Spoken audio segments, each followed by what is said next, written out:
Good morning, students. In geography, our 8th lesson, transport and communication, is going on, and we have done some topics of this lesson. Today, we will start a new topic, that is communication. Communication के बारे में जो है हम read करेंगे. Last जो हमने clear किया था वो था पाइपलाइंस के बारे में कि कैसे जो है पाइपलाइंस का यूज़ किया जाता है, क्या क्या उसकी एडवांटेजेस हैं और क्या क्या उसकी डिसएडवांटेजेस हैं. वह डिस्ट्रीब्यूशन ऑफ पाइपलाइंस के बारे में हमने रीड किया था. आज हम कम्युनिकेशन के बारे में रीड करेंगे.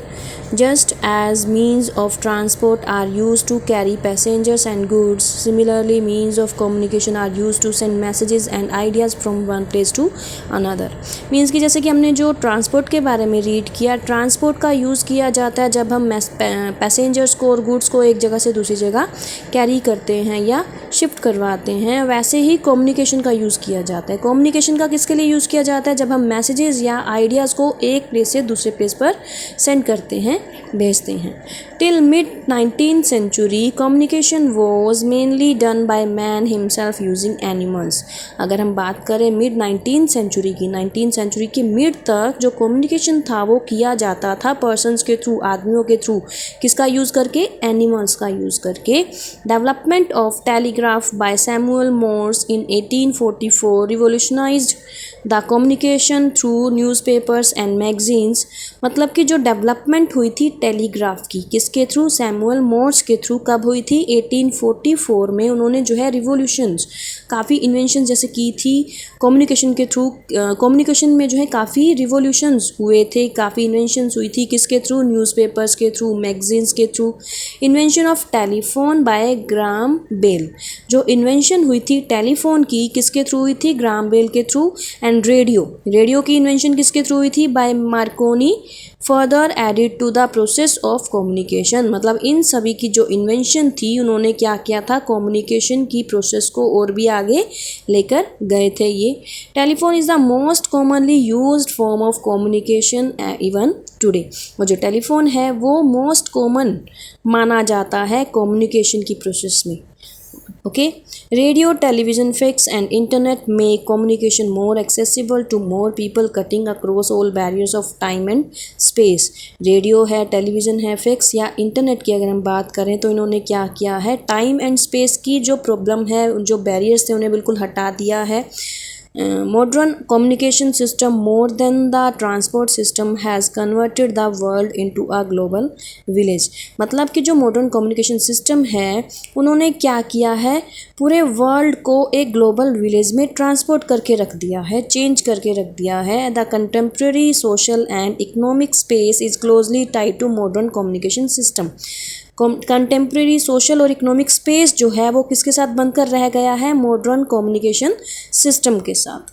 Due to tough competition, telephone companies have upgraded their copper cable system to include fibre optic lines. मतलब एक काफ़ी कंपटीशन आ गया टेलीफोन्स वगैरह आने की वजह से, तो उसकी वजह से क्या हुआ? कंपनीज़ ने क्या किया? जो कॉपर केबल सिस्टम होता है उसमें इंक्लूड किया फाइबर ऑप्टिक लाइंस को भी. These allow large quantities of data to be transmitted rapidly, securely and free from errors. और इन फाइबर ऑप्टिक लाइंस की वजह से क्या हुआ कि उन्होंने जो है काफ़ी ज़्यादा क्वांटिटीज़ में डाटा को रैपिडली ट्रांसमिट होने की परमिशन दे दी, जिससे वो सिक्योर भी था और एरर फ्री था. ओके. तो इसमें हमने कम्युनिकेशन के बारे में रीड किया, कम्युनिकेशन के बारे में जाना कि ये होता क्या है. जैसे जो ट्रांसपोर्ट है वो पैसेंजर्स को या गुड्स को ट्रांसपोर्ट करता है, वैसे ही कम्युनिकेशन में क्या किया जाता है? मैसेजेस या आइडियाज़ जो हैं वो एक जगह से दूसरी जगह सेंड किए जाते हैं, पहुंचाए जाते हैं. उसके बाद हम बात करेंगे सैटेलाइट कम्युनिकेशन की. Modern technology has enabled man to use satellite for communication purposes. जो मॉडर्न टेक्नोलॉजी है उन्होंने क्या किया है? मैन को एक ऑप्शन दे दिया है जिसमें किस चीज़ का यूज़ करने के लिए बोला गया? सैटेलाइट का. किसके लिए? कम्युनिकेशन पर्पसेस के लिए. Many advanced and developing countries are busy in developing satellite communication. मतलब काफ़ी सारी जो एडवांस या डेवलपिंग कंट्रीज़ हैं वो बिजी हो गई हैं किसमें? डेवलप करने में सैटेलाइट कम्युनिकेशन को. United states of America America and Russia are pioneers in the field of space research. The satellite communication system deployed since the early 1970s have rendered the unit cost and time of communication invariant with respect to distance. मतलब कि जो satellite communication system है वो उसकी जो starting हुई थी 1970s से ही वो स्टार्ट होना शुरू हो गया था. It costs the same to communicate over 500 kilometre as it does over 5000 kilometre via satellite. मतलब कि अगर हम कम्युनिकेट करते हैं कितने डिस्टेंस पर 500 किलोमीटर पर तो उसकी कॉस्ट उतनी होगी जितनी 5000 किलोमीटर पर जो है हम अगर बात करेंगे कम्युनिकेट करेंगे तो.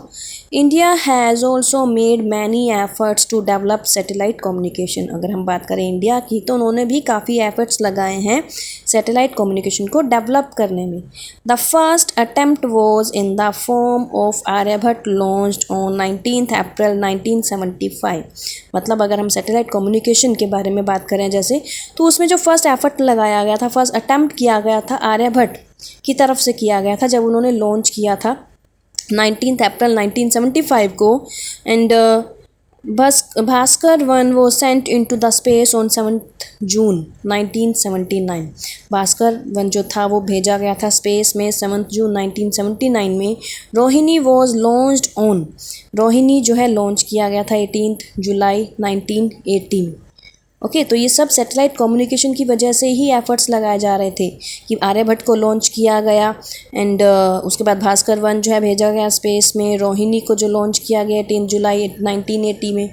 ओके उसके बाद आगे जो है आपको बताया गया on 19 June 1981 Apple Ariane passenger payload experiment satellite was launched. मतलब ये जो सैटेलाइट है वो भी जो जिसका नेम एप्पल आपको बताया गया है वो लॉन्च की गई थी 1981 में. Bhaskar 2 was sent into the space on 20 नवंबर 1981. भास्कर 1 पहले सेंड किया गया था और भास्कर 2 जो है वो 20 नवंबर 1981 को सेंड किया गया. INSAT A1A was launched on 10th April 1982 but in September the same year it stopped working. 1982 में जो है इनसेट 1A लॉन्च किया गया लेकिन 1982 में ये वर्क करना इसने बंद कर दिया था. And the same year it stopped working.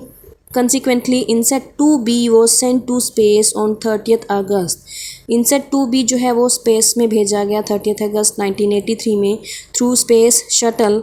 Challenger INSET 1B has made radio, television and long distance communication very efficient and effective. INSET 1B जो था उसने इन सबको काफ़ी efficient और effective बना दिया था.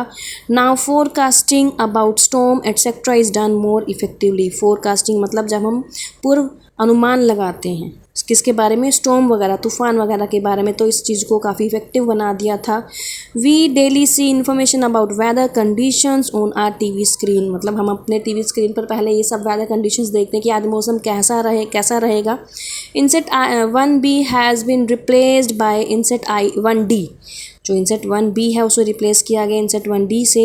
INSET 3B launched in March 2000 made communication more effective. मतलब इसे लॉन्च किया गया ताकि कम्युनिकेशन जो और भी इफेक्टिव हो सके.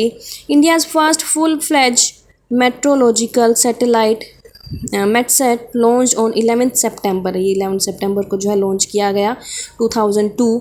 Is giving valuable information about weather conditions. और इसकी वजह से जो हमें वेदर कंडीशंस हैं उसकी इन्फॉर्मेशन काफ़ी अच्छे से मिल पाती थी.